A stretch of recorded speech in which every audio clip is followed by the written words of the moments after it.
You know, it really goes against my better judgment to brag, but I wish y'all knew how good y'all look from up here. Y'all look really, really good.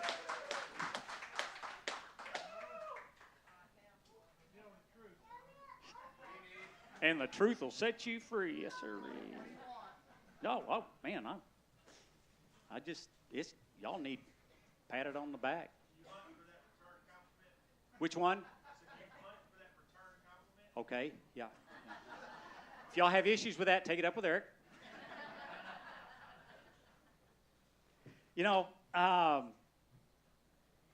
Cowboy Joe, he's been around a long time, but we like to kind of show some of his early years and things such as that when he was growing up. And way back, his mom and dad and him was living in a little town, in a little house in this little town where he was working on a ranch. They didn't have bunkhouses out there, so he'd go back and forth each day. Well, when Cowboy Joe was about 5, he got real upset at his mom. I mean, real upset. She was being mean to him.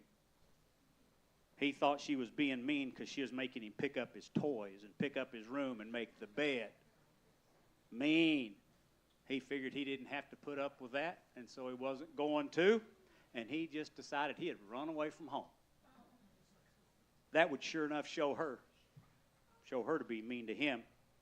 So he gathers all of his earthly possessions, you know, blanket, but I have that blanket and that little toy horse he had and his favorite bedtime books, and put them in his wagon, you know, one of them little wagons that they used to carry behind, and put all of it in there. Then he puts on his cowboy hat, puts on his boots, slings his holster and cap pistol on, fastens them up, and away he goes. He was walking down the sidewalk pulling his little red wagon, and he passed this old man who was just kind of sitting out in his yard underneath the shade tree, just watching nature go by and things such as that. And the old man watched as little Cowboy Joe was pulling his wagon around and kind of chuckled to himself watching this little cowboy pulling his little red wagon and all of his earthly possessions. Well, about 5 minutes later, little Cowboy Joe walks by this same house again. And old man just kind of looks at him and scratches his head a little bit, but he just kind of walked, and Cowboy Joe just kept right on and going. Well, sure enough, about 5 minutes later, here comes little Cowboy Joe again, pulling his cart, and the old guy gets up, and he goes down to the sidewalk, and he says, "Hey, son, whoa, you doing okay?" "Yep." And he just keeps right on going. That's all he said was, "Yep." And he said, "Well, let me talk to you for just a minute here." He says, "You want to tell me where you're headed?" Joe tells the old man, "I'm mad at my mom, and I'm running away from home." The old man says, "Well, Joe, I've been watching you, and all you've been doing is kind of taking a big walk around this square here in front of my house. It's a 4 trip in front of my house, which means you ain't getting very far."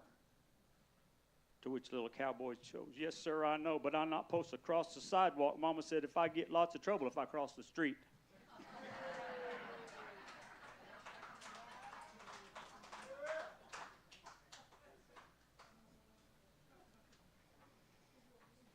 Had it well ingrained into that 5-year-old that Mama was going to tan his drip britches if he crossed that street out there.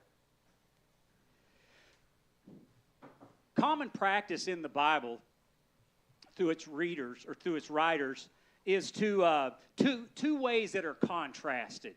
If you really want a great picture of that, start reading the Proverbs, and you'll see how righteousness is contrasted with wickedness, how good is contrasted with bad, how poor contrasted with riches, and things such as that. It's a common theme.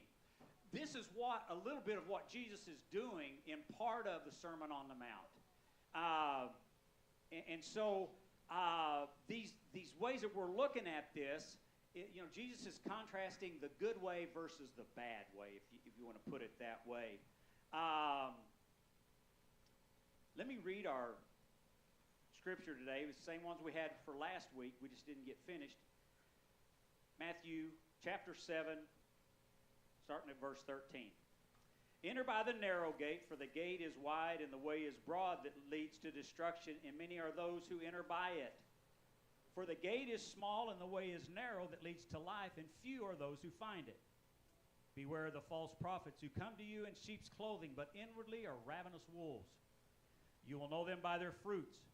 Grapes are not gathered from thorn bushes, nor figs from thistles, are they? Even so, every good tree bears good fruit, but the bad trees bear bad fruit. A good tree cannot produce bad fruit, nor can a bad tree produce good fruit.